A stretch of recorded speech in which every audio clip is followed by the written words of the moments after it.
Before we get started with today's interview, just a quick reminder, click the thumbs up, make sure you subscribe, and ding the bell so that you don't miss any of the great interviews that we have coming up. Now, on to today's interview. Welcome back, everybody. Today, my special guest is composer and teacher, Brock Chart. Welcome, Brock. Thank you so much for having me, Sam. Brock has all these super awesome pieces on the new National Federation of Music Clubs Popular Piano Repertoire event. And we're going to talk about that a little bit today because I want to introduce all of you to these really, really great books. And each of these books that's on the list has a package of amazing resources that goes along with it. Brock has taken time to record backing tracks with live musicians. It's not cheap, synthesized, general MIDI stuff. It's like real people in a real studio.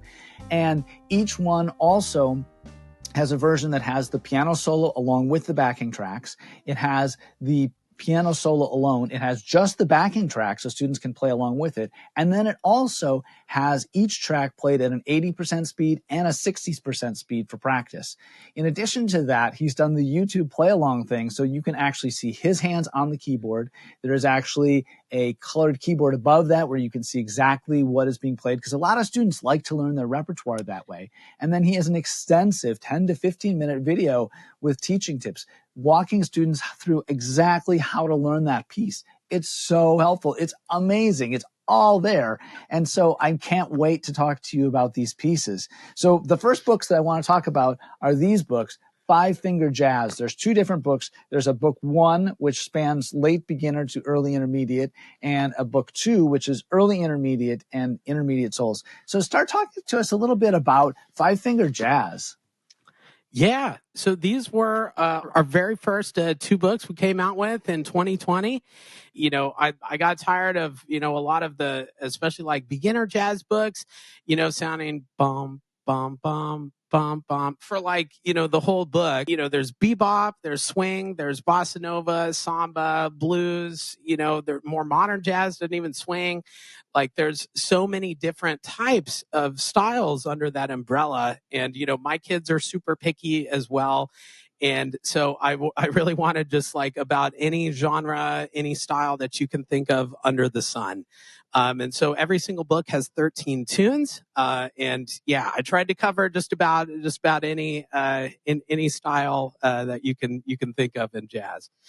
I love that it's not just straight ahead jazz, that you have all of those other styles that are in there. So when you approach these books with students, do you have them play all the pieces in the book? Do you kind of cherry pick? Do you go with what each student is interested in? How do these get used in your studio? That's a really good question. I always love like a student-led approach during my lessons, and whatever my student wants to do or whatever piece they're into or style they're into, like let's work on that. And so I like to have maybe play 3 or 4 pieces. Some of them might be at the beginning of the book, the end of the book, whatever. And just kind of cherry pick some of my favorites as well as student favorites, and see is there any one of them that they like in general. It's okay to say no. I always tell them, and they will be brutally honest with me too. and so and then we kind of choose the pieces that way. Who are some of the artists who inspired some of the pieces in the Five Finger Jazz books? Kind of all over the place. There's one in particular that's one of my favorites called 41st Street, I think, is a funk tune in the first one. And it's very much like a Herbie Hancock, like Cantaloupe Island sort of thing. One of the tunes that's a personal favorite and actually made the Federation list is In Dreams. And it's kind of like a more modern jazz ballad. It's about like perfect fifths. And I really love Brad Meldau's playing. He's one of my favorite jazz pianists, and he does a lot of kind of pop stuff, and he's just really cutting edge dude. And like a lot of his stuff now kind of blurs the lines between jazz and pop and kind of contemporary stuff. And so, there's a lot of different inspirations in there, but those are kind of two that come to mind. Well, listening to the backing tracks, I was immediately inspired to want to play along by the excellent musical performances from the other people in that combo. And I think it's a great way to inspire students because it's really unique. I don't see a whole lot of other products out there, pieces where students can actually play along with other professional musicians. And it's so much more engaging than playing along with a metronome. I think it's just a really great way to inspire students. I also want to talk about these books, Five Finger Pop Book 1 and Five Finger Pop Book 2. And these books are just immediately appealing. They have these really pop art cartoon-looking covers. They look like a comic book. They're really kid-friendly. There's a whole variety of styles in here, from pop to rock to R&B to hip-hop. A lot of really modern, cool sounds in here, once again. So talk to us about some of the artists who inspired you to write Five Finger Pop. Kind of all over the place, I kind of I teach most of the time, and I'm always like trying to do arrangements or whatever for my kids, whether it's Taylor Swift or Lady Gaga or whatever. So I'm slowly kind of making a list of like the stuff that's hip at the moment, and I'm always like a couple years behind, it seems like. Whenever I make these books, I kind of make like a list of, I know that I have to have 13, and I start, writing some sketches, and then I start kind of a tally system. Like, I have 2 songs in the key of C. I have 2 songs in the key of F. I have this style that's, alt rock. I have this style that's more EDM. And then once I get about halfway, then I start looking at like, what do I need? What don't I have? I don't have anything in B flat.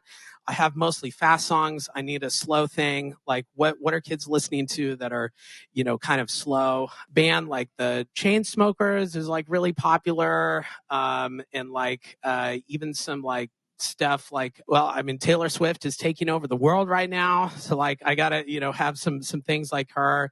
I try to have like some Latin pop stuff in there too. Is there stuff like Despacito that comes on the radio every once in a while? One of the ones that made the list is Briar Rose out of the first book. And I really love D'Angelo. He's just such a phenomenal like R&B and soul artist. And so that is definitely like a nod to him. So I really love his music. Yeah. Very cool. Very cool. And the other books that are on the National Federation of Music Clubs list in the Popular Piano Solo category are the Five Finger Rock books. So here we have level 1 and we have level 2. Again, you have these awesome play-along tracks. And as soon as I saw these, I thought, oh, I have some kids that are going to eat this up, that they are going to absolutely love playing these pieces, because to try to convince them to play some classical repertoire, they'll do it because they're dedicated students. But this is going to be the thing that is really going to inspire those kids to practice. Talk to us a little bit about the Five Finger Rock books. Those are my most recent books. And they were a bunch of fun to write, but they were hard. Because like if you ask a student, what is the first thing you think of rock and roll, it's like anything except a piano. It's like face melting guitar riffs, and a lot of distortion pedals and like anything but acoustic piano, really. And so it was a challenge to how can we make these sounds that we hear, on a guitar and with effects pedals and like a whole band, but you can do them, on an acoustic piano with 10 fingers. For younger players. And so it was a real challenge, but also a lot of fun. And so, there's stuff in there from like Green Day, and there's like an AC/DC tune. And one of the ones on the Federation playlist is a Highway to Nowhere, which is one of my favorite ones. And that one's a real ode to like the original Top Gun soundtrack, that like it's just aggressively 80s and like so cool. And, in the second one, Eye of the Storm made the list too. And that one's like definitely an ode to like Evanescence and like the kind of like metal. And but yeah, they were a bunch of fun to write. Super cool. And I think that 80s sound is really coming back, especially when you listen to hits from Chapel Roan and some other artists I love like her. that. Yeah.